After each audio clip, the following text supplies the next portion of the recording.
Hey everybody, it's Mike here from The Art of Guitar. Today I'm here to tell you a quick story. It's like a nostalgic story about what it was like to be a 13-year-old kid who was completely obsessed with guitar, but found himself stuck in school and worse yet, in-school suspension. So I was already bummed out about having to go to school every day. I'd never liked school the entire time I was there. Maybe in the very beginning I found it somewhat fun, but then I just dreaded it because I started to get interested in a whole bunch of different things, and it seemed like school was just taking away from my ability to practice those things. And if that wasn't bad enough, sometimes when I got sick, my dad wouldn't excuse my absence for some reason. He just went through this phase where he's just like, tough cookies. And so my school would come down on me and they would force me to go to school on Saturday. Sometimes we called it Saturday school, sometimes it was in-school suspension. And one time I did get in trouble because all the students agreed to walk out of school. This is in junior high, because of the war. And it was funny because barely anybody walked out. There was only like 20 of us. And when the news people came and they started to interview everybody, half the people would say, yeah, we're here to protest against the war. And then the other half would say, we're for the war. We should go in and kick ass, you know? So it was a complete cluster. But basically, we all got in trouble and some of us got suspended, and I was one of those people. So I had to figure out what I was going to do because all I wanted to do was sit in my bedroom and play guitar. But here I am in school, sitting at a desk on Saturday. I had to be there for, I think, 4 hours, and I was just completely bummed out. So I just brainstormed, and I thought there has to be a way for me to somehow still practice guitar, even though I'm stuck here. I called it in prison. So the first thing I did was I put a whole bunch of guitar picks in my pocket. I don't know why. It just made me feel better to feel them kind of jingling around in my pocket, and then I would just hold on to them sometimes too. It was kind of like my version of a fidget spinner.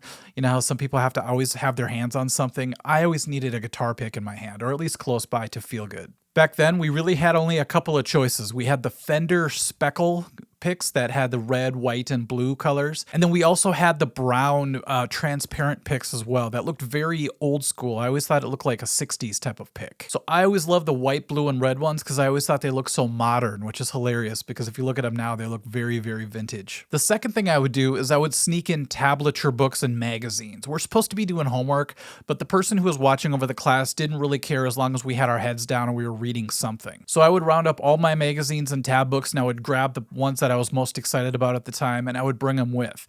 And I remember one time I brought the Kill 'Em All tab book, and I brought a Guitar for the Practicing Musician magazine. And that kept me occupied for quite a while, because what I would do is I would take a pencil and I would just comb through the tab book, circling licks that looked interesting to me that I wanted to learn, circling some riffs that I thought looked cool, but I would also try to point out things that didn't quite look right. And I think this is what got my bad tab obsession started, when I was looking through the tab book and I was just noticing certain things just weren't adding up. Even back then, I had kind of an eye to seek out bad tab. Like I could tell when something just looked completely wacky. You know, if you see something fretted on the 1st fret and the 10th fret at the same time, you know something was up. Okay, you're going to get a kick out of this next one because back then, you know, we didn't have phones. We didn't have an iPhone that I could just sneak in and kind of peek at every once in a while.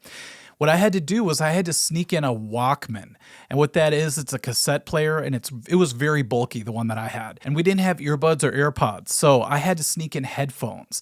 And the ones I had looked like these. These are kind of the vintage 80s ones here. And the sad part is that they were orange, so they're really easy to spot. So I had longish hair back then. It wasn't as long as it eventually got. But what I would do is I would put the headphones over my head like this, and then under my hair. And I would push them up like this, and my hair would cover up the orange spongy foam. So most of the time, nobody ever noticed. It was really cool to feel like I was sort of breaking the rules, and I was listening to Metallica while I was in suspension. It's not like iPhones where you just touch the screen and it starts playing the music. There were these big clunky buttons that you had to push, and it was really loud when you had to fast forward it or rewind it or hit stop. It would make this loud click. So every time I would push a button, I would kind of cough. I'd be like, and then start the song. And then the music would start, and I freaked out because it seems like everybody else can hear it, but only I could hear it. And I would slowly turn it up until I started to get other students looking at me, sort of like, what is that? And then I would turn it down just a little bit. So that's how I knew where the threshold was. And I got a little bit cocky, and I started to wear the Walkman and the headphones during regular school hours. And one time I was in class, it was health class, and my teacher's name was Mr. Snesrud, and he was this big muscular guy who actually tried out, I think, for an NFL team. And he was teaching everybody the Heimlich maneuver that day. And he goes, Mike, come up. We're going to demonstrate on you. And he puts his huge, football arms around me, and he was going to just squeeze my chest or whatever, or my stomach, I guess, for the Heimlich maneuver. And all of a sudden, I felt his arm graze across the Walkman. And he knew what was up. He was cool, though. He just kind of looked at me like, I could bust you, but I won't. Don't ever do it again. And I just kind of shook my head. And we had an understanding, and I just sat down, and I never brought it to class again. So I love teachers like that. So I was really loving in-school suspension this day because I had Kill 'Em All on my cassette player, and I was looking through the tab book at the same time, and it really felt like I was at home doing something I would have been doing anyway. Another thing that I would often bring whenever I had to be in school was this thing called the Grip Master, and then it later changed its name to Riff Grip, I think, the Riff Grip. So I actually got one that's called Grip Master. Check it out. And it's just this hand exerciser, and I would sit there, and I would, do each individual finger. I would do the whole, hand just to kind of strengthen my wrist and my forearms a little bit. You can't tell because I have real skinny forearms, but it did the job for my fingers. I would do both hands as well because I thought, you know what? I want to be able to do good finger picking too. So I want strong fingers on both hands. And surprisingly, this thing kept my hands in really great shape. It's such a simple idea too. It's just buttons with springs, but it was really something cool that you felt like you were being very productive while you're just sitting there. The first time I had it, I was afraid the teacher was going to see it and take it away. So I kept it in my pocket and I tried to use it. But somebody looked over at me and it must have looked really suspicious with my hand in my pocket, kind of squeezing. So I took it out and I just held it under my desk and did it just so I could avoid all the weird looks. Now, the Grip Master was great, but after a while, your hand would get a little bit fatigued and I would feel a little bit sore, like I, just did a huge workout or something. So I had to balance that off by doing finger yoga. And this is something I teach on the main lesson site.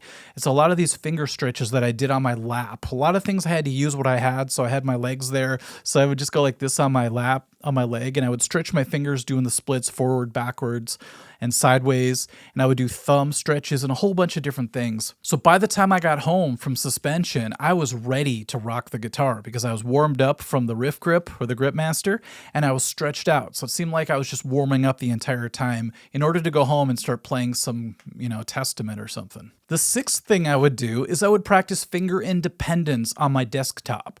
Now, this looked a little bit funny, but nobody ever really, questioned me about it. They just thought I was being OCD or something. So I'll use an acoustic guitar to demonstrate. So what I would do is I'd sometimes do one hand at a time, and I would just set my fingers down like this. And I would try to lift up each digit one at a time, just like that. It seems pretty simple, but it's kind of hard to lift up the ring finger very high. So I would practice that. I would do some finger yoga. I'd go back to doing it again. I would raise up a little bit higher. Then I would try to do different groups of fingers like thumb and index finger, up, down, index and middle, just like that. I would just do groups of 2, try to figure things out like that. And it really messes with your mind because your brain is telling you which finger to do, and sometimes the wrong finger comes up. But I thought that was a really good way to build up some finger independence, some finger command. In a weird way, I think this helped me a lot because it was really connecting my brain to my fingers. And really, every time I commanded my fingers to do something after that, it seemed to listen to me a little bit more. Now, I've been playing drums longer than guitar, so I loved being able to keep rhythms and drumming, but it would always annoy people. They're always like, dude, quit drumming, you're getting annoying. So I knew I couldn't make a lot of noise. So I learned how to tap real quietly on my lap. And one thing that really helped me is I was trying to learn the song Midnight by Joe Satriani. And there's a pretty intense part. I wasn't planning on playing it, but it's something like...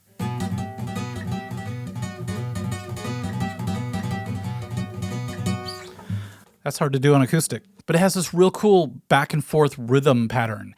And so I would practice that just by tapping on my lap. I'd go like right, left, right, left, right, left, right, left, right, left, right, left, right. And I would just do that for a while. It felt like I was galloping. Then when I went home, I had that sort of rhythm built into my system and I could play it a lot easier. It was really amazing once I had the feel down. By the way, I used it for a lot of different patterns and I have another video coming out later this week that's really going to focus in on that. So keep an eye out for that. But the most important thing I probably did was I brought a blank notebook and a pencil.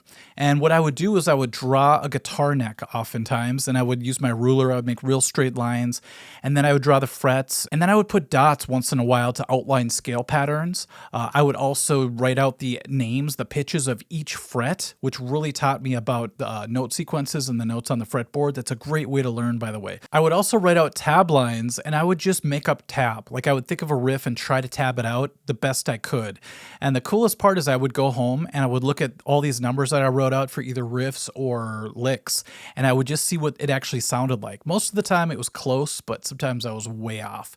But it was a really good exercise to try to figure out what was going on in my head and try to get it down on tab, even though I had no instrument in my hands to use. Another important thing that I would do is I would write out song lyrics. So I'd either make up lyrics or I would try to think of a song, like maybe I was thinking of Love Gun by Kiss or something, and I would try to remember all the lyrics. And it was really tough because I didn't have the internet back then, so I couldn't just look it up and make sure I did it right. I had to just go off of memory, and I think that really improved my memory overall. And it was fun to get to the end and be like, okay, I missed the entire third verse, you know? Then I have to go home, get out the album, and actually look in the liner notes to see if I was right. So it's a cool way to test myself and to improve my memory at the same time. And also on this paper, I would write out ideas and goals. You know, the blank page was so important to me back then. And I would write out song title ideas, band name ideas, and also I would draw logos for whatever band names I came up with. So it was a real creative way to kill the time, if you will. And I'm so glad I did. I could have just sat there and slept, or, you know, I probably would have gotten in trouble if I would have slept. But I could have done my homework, I guess. But I feel like I got so much out of the time where I was forced to be away from my guitar simply by using my imagination, really thinking about how can I still improve in the world of guitar, even though I don't have a guitar sitting on my lap. Like I keep bringing up, nowadays it's a lot easier just to have your phone in your hand. You know, you could even sing riffs into it, record it. You can look up tab, you can look up lyrics, anything at your disposal. And sometimes I wonder if that's why people don't internalize things as much, because everything's right there in that little device for you. You don't get to visualize and try to remember things as much because it's right there for you. You know, I always say until it's not.